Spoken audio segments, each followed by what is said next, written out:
Hello students, இன்றைக்கி நம்ம பார்க்க போகிறது 11th physics motion in a plane சாப்டர்லேருந்து வெக்டார் அடிஷன் அப்படின்னு ஒன்று பார்க்க போகிறோம். ஒரு டாபிக். இப்போது 2 நம்பர் இருக்குதுன்னு வச்சிங்களேன். அந்த 2 நம்பரையும் நான் ஆட் பண்ணுறேன். ஆட் பண்ணும்போது எனக்கு இன்னொரு வேல்யூ கிடைக்குது இல்லையா, அதுக்கு பேர் நம்ம என்னன்னு சொல்லுவோம்னா டோட்டல் அப்படின்னு ரெப்ரசன்ட் பண்ணுவோம். ஃபார் எக்ஸாம்பிள் இங்கே இமேஜின் பண்ணுங்களேன், ஒரு 5 மீட்டர் இருக்குது. இது கூட ஒரு 4 மீட்டர் நான் ஆட் பண்ணுறேன். எனக்கு 9 மீட்டர்னு ஒரு வேல்யூ கிடைக்குது. இதை தான் நான் ஒரு ஸ்கேலார் குவான்டிட்டின்னு ரெப்ரசன்ட் பண்ணுவேன். 5 meter 4 meter which is equal to 9 meter. இது ஒரு ஸ்கேலார் குவான்டிட்டி. ஸ்கேலார்னால் என்ன மீனிங் நம்ம படிச்சிருக்கோம்? Only magnitude. ஸோ இங்கே மேக்னட்யூட் இருக்கிறதுனால டைரெக்ஷனை பற்றி நம்ம இதை பற்றி ஒரி பண்ணிக்க வேண்டிய அவசியம் கிடையாது. இது ஒரு ஸ்கேலார் குவான்டிட்டினால. அதே ஒரு 5 மீட்டர் பர் செகண்ட் ஈஸ்ட் டைரெக்ஷன்லேயும் இன்னொரு 4 மீட்டர் பர் செகண்ட் வெஸ்ட் டைரெக்ஷன்லேயும் மூவ் ஆகும்போது எனக்கு கிடைக்கிற ஒரு வேல்யூ சொல்கிறேன் இல்லையா, அதுக்கு பேர் ரிசல்டன்ட்டு நம்ம ரெப்ரசன்ட் பண்ணுவோம். இந்த ரிசல்டன்ட்டு ஒரு வேல்யூ கிடைக்கும். அந்த வேல்யூ பேர் தான் மேக்னட்யூட் நம்ம பார்த்துருக்கோம். ஸோ மேக்னட்யூட் எனக்கு கிடைக்கும், ப்ளஸ் ஒரு டைரெக்ஷன் இம்பார்ட்டண்ட்டுங்க. இந்த 5 மீட்டர் பர் செகண்ட் ஈஸ்டில் போகுது ஒரு வெஹிக்கிள், அதே போல் 4 மீட்டர் பர் செகண்டில் வெஸ்ட்டில் ஒரு வெஹிக்கிள் போகுது அப்படின்னு வச்சிங்களா. அதே வெஹிக்கிள் 2 வெஹிக்கிள். இதோட ரிசல்டன்ட்டு எந்த டைரெக்ஷனில் போகும்போது சொல்லும்போது ஒரு கன்ஃபியூஷன் வருது பார்த்தீங்களா. ஏன்னா இது ஒரு வெக்டர் குவான்டிட்டி. இதுக்கு மேக்னட்யூடு இருக்குது, டைரெக்ஷன் இருக்குது. முன்னாடி பார்த்ததில் நம்ம வெறும் மேக்னட்யூட் மட்டும்தான். ஸோ டைரெக்ஷனை பற்றி நம்ம ஒரி பண்ணிக்க வேண்டிய அவசியமே இல்லை. அப்படின்னா ஒரு நெசசிட்டி இருக்குது. நம்ம என்னது, ஒரு வெக்டாரை ஆட் பண்ணும்போது அதுக்கு ஏதாவது ஒரு பிரின்சிபிள் நம்ம ஃபாலோ பண்ண போகிறோமா, இல்லை அதுக்கு ஏதாவது ஒரு ஃபார்முலா இருக்கா நம்ம ஃபாலோ பண்ண போகிறோமா, இதுதான் கொஷின். ஸோ இதே போல் சிம்பிளாக இருந்துச்சுன்னா ஈஸியாக நம்ம பண்ணிடலாம். இதே போல் ஒரு 2 வெக்டாரை ஆட் பண்ணும்போது கிடைக்கிற ரிசல்டன்ட்டு சொல்கிறோம் இல்லையா, அதோட டைரெக்ஷன் எப்படி இருக்கும், அதோட மேக்னட்யூட் என்னவாக இருக்கும்னு சொல்லி பார்க்குற டாபிக் தான் இந்த topic, vector addition method. Okay, right. இப்போது நம்மளோட சிலபஸில் எத்தனை இருக்குன்னா 2 மெத்தட் இருக்குது. Number 1 triangle law of vector addition method.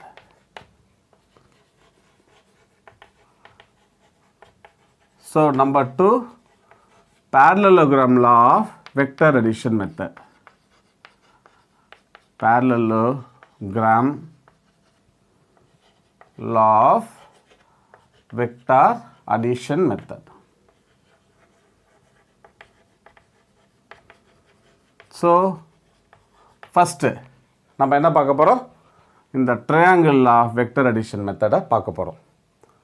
Okay, இப்போது ஒரு 2 வெக்டார் இருக்குது. நான் என்ன சொல்ல போகிறேன், இது ஒரு வெக்டார், இது ஏ வெக்டார் அப்படின்னு எடுத்துக்கலாமா. இதோட மேக்னட்யூட் நான் என்னென்னு எடுத்துக்க போகிறேன், நமக்கு முன்னாடியே பார்த்துருக்கோம் இந்த டாப்பிக்கு. மேக்னட்யூடை ஏன்னு எடுத்துக்க போகிறேன். இது ஒரு ஏ வெக்டார், இதோட மேக்னட்யூடை ஏன்னு எடுத்துக்க போகிறேன். இப்போது இதை ஹெட்டுன்னு சொல்லுவோம், இதை டெயில்னு சொல்லுவோம், ஞாபகம் இருக்கு இல்லையா. இப்போது இதோட டெய்லு ஹெட்டு, இந்த ஹெட்டு கூட இன்னொரு வெக்டாரோட டெய்லை கனெக்ட் பண்ண போகிறேன். எப்படின்னா இதே போல் இந்த ஏ வெக்டாரோட ஹெட்டில் பி வெக்டார் ஒரு வெக்டாரை டெய்லை நான் கனெக்ட் பண்ணுறேன். ஓகே, அப்படின்னா இந்த 2 வெக்டாருக்கு நடுவில் ஒரு ஆங்கிள் ஃபார்ம் ஆகும் இல்லையா, அந்த ஆங்கிளை நான் தீட்டான்னு எடுத்துக்க போகிறேன். ஓகேங்களா. இப்போ பாருங்கள், ஏ வெக்டார் இந்த டைரெக்ஷன் போகுது, பி வெக்டார் இந்த டைரெக்ஷன் போகுது. அப்போ நான் இது 2தோட ரிசல்டன்ட்டுன்னு சொல்கிறோம் இல்லையா. இப்போ இது 2 வெக்டாரையும் நான் ஆட் பண்ண போகிறேன். ஆட் பண்ணால் இதோட மேக்னட்யூட் என்னென்னு பாருங்களேன். இதோட மேக்னட்யூட் பின்னு எடுத்துக்குவா. இதோட மேக்னட்யூட் ஏனா பி வெக்டாரோட மேக்னட்யூட் பி வெக்டார் பி, சிம்பிளாக. அப்படின்னா இந்த 2 வெக்டாரையும் நான் ஆட் பண்ணும்போது எனக்கு ஒரு ரிசல்டன்ட் கிடைக்கும் இல்லையா, அந்த ரிசல்டன்ட்டு இந்த டைரெக்ஷனில் ஆட் பண்ணும். ஸோ ரிசல்டன்ட்டுன்னு சொன்னதுனால இதை ஆர் வெக்டார் அப்படின்னு எடுத்துக்க போகிறேன். R vector which is equal to என்ன மீனிங் சொல்லுங்கள், ஏ வெக்டார் ப்ளஸ்ஸு இந்த பி வெக்டார், அதான ரிசல்டன்ட்டு. இப்போ நான் இந்த 2 வெக்டாரையும் ஆட் பண்ண போகிறேன். ஆட் பண்ணும்போது எனக்கு கிடைக்கிறது ஒரு ரிசல்டன்ட் வெக்டார் கிடைக்குது. இந்த வெக்டாருக்கு மேக்னெட்டியூடு இருக்கும், டைரக்ஷன் இருக்கும். நான் இப்போ என்ன பண்ண போகிறேன், இது 2 வெக்டார் ஆட் பண்ணனால கிடைச்ச அந்த ரிசல்டண்ட்டோட மேக்னெட்டியூடை ஃபஸ்ட்டு கால்குலேட் பண்ண போகிறேன், செகண்டு டைரக்ஷனை கால்குலேட் பண்ண போகிறேன். பார்க்கலாமா? ஸோ ரைட், இதை அப்படியே கொஞ்சம் எக்ஸ்டெண்ட் பண்ணுறேன் பாருங்கள். இந்த இடத்துல எக்ஸ்டெண்ட் பண்ணிவிட்டேன். இதை ஓன்னு எடுத்துக்கிறேன், இந்த பாயிண்ட்டை பின்னு எடுத்துக்கிறேன். இது கியூன்னு எடுத்துக்கிறேன், இந்த பாயிண்ட்டை ஆர்னு எடுத்துக்கிறேன். இப்போது எனக்கு ஏ வெக்டாரோட மேக்னெட்டியூட் ஏன்னு தெரியும், பி வெக்டாரோட மேக்னெட்டியூட் பின்னு தெரியும், இந்த ரிசல்டன்ட் ஆர் வெக்டாரோட மேக்னெட்டியூட் ஆர்னு தெரியும். இந்த டிஸ்டன்ஸ் எனக்கு தெரியாது, இந்த பிக்யூ என்னன்னு எனக்கு தெரியாது. அதே போல் இந்த ஆர்கியூ என்னன்னு எனக்கு தெரியாது. ஃபஸ்ட்டு நான் அதை கண்டுபிடிக்க போகிறேன். இங்கே ஆங்கிள் தீட்டா இல்லையா, அப்படின்னா என்ன பண்ணலாம், sine of theta which is equal to opposite side by hypotenuse. Opposite side என்னது, பிக்யூ, எனக்கு தெரியாது, அதனால் பிக்யூ அப்படியே நான் வச்சுக்கிறேன். டிவைடட் பை என்ன அர்த்தம், ஹைபாட்டினியூஸோட மேக்னெட்டியூட் என்ன சொல்லுங்கள், பின்னு இருக்குது. ஸோ ரீஅரேஞ்ச் பண்ணுவோமா, PQ which is equal to B sine theta. இது எதோட வேல்யூவு, இந்த டிஸ்டன்ஸோட வேல்யூ தான் பி சைன் தீட்டா அப்படின்னு ஒன்று கண்டுபிடிச்சிட்டேன். ரெண்டாவது இந்த ஆர்கியூ கண்டுபிடிக்க போகிறேன். எந்த ஆங்கிள் எடுத்துக்கலாம், காசு எடுத்துக்கலாம் இல்லையா. ஸோ என்ன வரும் இந்த இடத்துல அப்படின்னா, cos of theta which is equal to adjacent side divided by hypotenuse. Adjacent side RQ தெரியாது, அதனால் ஆர்கியூ அப்படியே வச்சுப்போம். டிவைடட் பை ஹைபாட்டினியூஸில் என்ன இருக்குது, மேக்னெட்டியூடு பின்னு இருக்குது. ஸோ ஆர்கியூனா என்ன அர்த்தம், பி காஸ் தீட்டா அப்படின்னு அர்த்தம். ஸோ இங்கே பி காஸ் தீட்டான்னு போட்டுடலாமா நம்ம. ஸோ 2 வேல்யூ கண்டுபிடிச்சிட்டோம் பாருங்கள். இந்த ஆர்கியூ வந்து பி காஸ் தீட்டான்னு கண்டுபிடிச்சாச்சு, இந்த இடத்துல பிக்யூ வந்து பி சைன் தீட்டான்னு ஈஸியாக கண்டுபிடிச்சாச்சு. இப்போ நான் என்ன என்னோட எய்ம் என்னது, to determine magnitude of resultant R. ஏன்னா R ரிசல்டன்ட் ஒரு வெக்டார், ஃபஸ்ட்டு அதோட மேக்னெட்டியூடை கண்டுபிடிக்கணும், அடுத்தது டைரக்ஷனை கண்டுபிடிக்கணும். ஃபஸ்ட்டு மேக்னெட்டியூட் கண்டுபிடிக்கலாமா, அதனால் இது ஒரு ரைட் ஆங்கிள் ட்ரையாங்கிள் நான் எடுத்துக்கிறேன். எந்த right angle triangle, so triangle OPQ இவர் எடுத்துக்க போகிறேன்.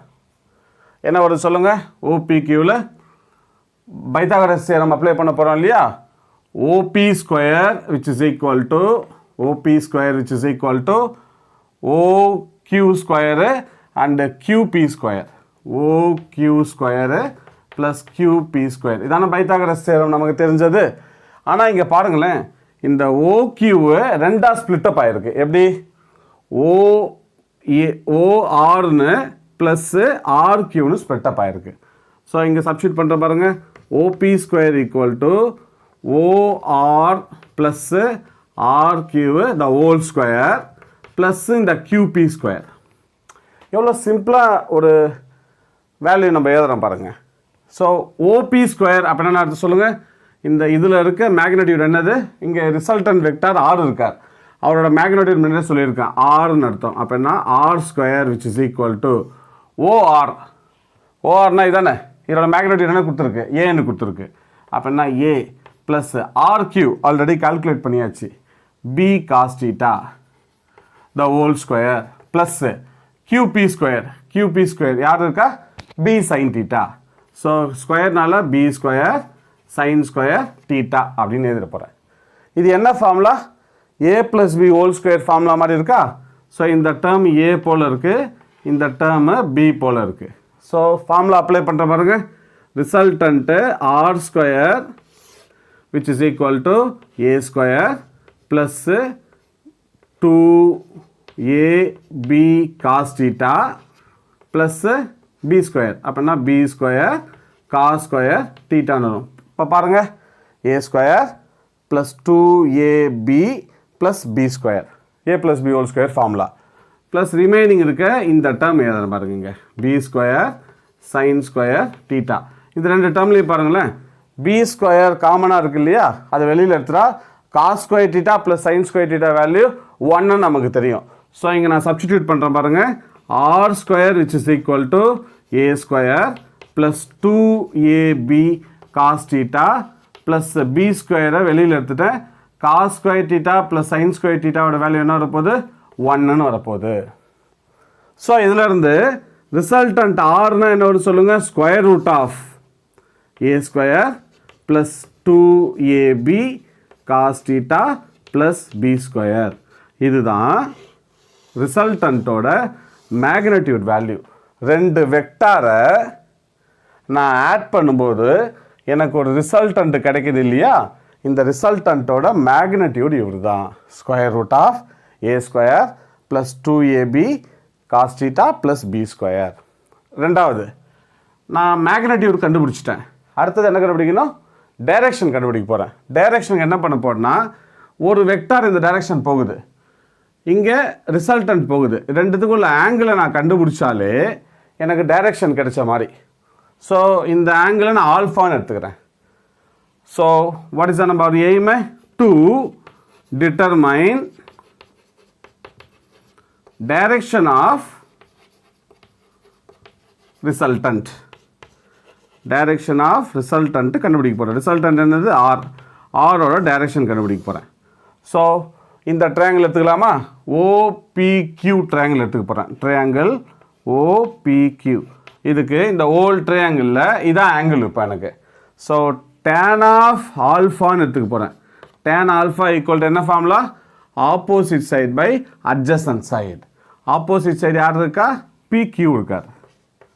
டிவைடட் பை அட்ஜசன்ட் சைடு யார் இருக்கார்? ஓக்யூ இருக்கார்.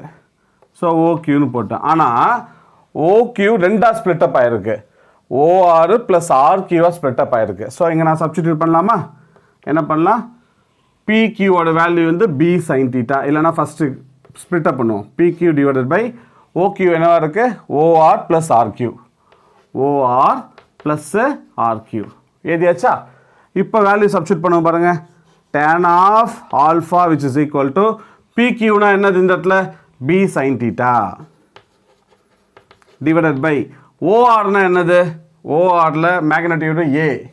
அப்படின்னா ஏ ப்ளஸ் ஆர்கியூனா என்னது? B cos theta. கிடைச்சிதா? ஸோ நான் இது எப்படி சிம்பிளாக இதிலேருந்து ஆல்ஃபானா என்ன அர்த்தம்? இந்த டேன் அங்கே போயிடுச்சா இன்வெர்ஸ் ஆகிடுமா? tan inverse of B sine theta divided by A plus B cos theta வருமா? அப்படின்னா what is the angle between resultant any of the vector? அதை alpha which is equal to tan inverse of B sine theta divided by A plus B cos theta. இதுதான் formula, டைரக்ஷனுக்கான formula. பாருங்களேன், ரெண்டு வெக்டாரை add பண்ணும்போது எனக்கு கிடைக்கிற ரிசல்டன்ட்டோட magnitude இவர், டைரக்ஷனை கண்டுபிடிக்கிறதுக்கான ஆங்கிள் இவர். எவ்வளோ டீப்பாக நம்ம லேர்ன் பண்ணுற பாருங்கள். ஏன்னா வெக்டார் ஒரு அதுக்கு என்ன இருக்குது? மேக்னட்யூடு இருக்குது, டைரக்ஷன் இருக்குது. வெறும் ஸ்கேலார் மட்டும்னா ஒரு பிரச்சனையுமே கிடையாது. ஈஸியாக நம்ம என்ன பண்ணிடலாம்? ஆட் பண்ணிடலாம். சிம்பிள் அல்ஜிபிரிக் மெத்தடை யூஸ் பண்ணி ஆட் பண்ணிக்கலாம். ஆனால் ரெண்டு வெக்டாரை ஆட் பண்ணும்போது எவ்வளோ ரூல்ஸ் பாருங்கள். See very lot of rules is there. இந்த மெத்தடுக்கு பேர் தான் triangle of vector addition method. புரியுதுங்களா?